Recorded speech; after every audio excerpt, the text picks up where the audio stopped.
கட்சி துவங்கியதில் இருந்தே களத்திற்கு வரவில்லை என்று விஜய் மீது தொடர் விமர்சனங்கள் எழுந்தன. குறிப்பாக பெஞ்சல் புயலால் பாதிக்கப்பட்ட மக்களை நேரில் சென்று சந்திக்காமல் பனையூரில் உள்ள தனது வீட்டிற்கு அழைத்து நிவாரணப் பொருட்களை வழங்கியது, தலைவர்களின் பிறந்த நாள் நினைவு தினத்திற்கு அவர்களின் நினைவிடங்களுக்கு நேரில் சென்று மரியாதை செலுத்தாமல் பனையூர் வீட்டில் படங்களை வைத்து மரியாதை செலுத்தியது என கடும் விமர்சனங்களுக்கு உள்ளானார் விஜய்.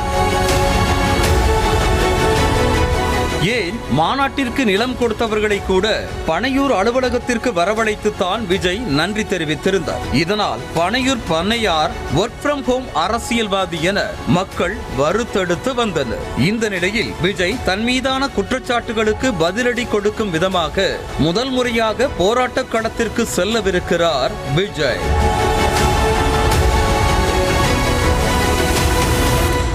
2026 சட்டமன்ற தேர்தலை தனது இலக்கு என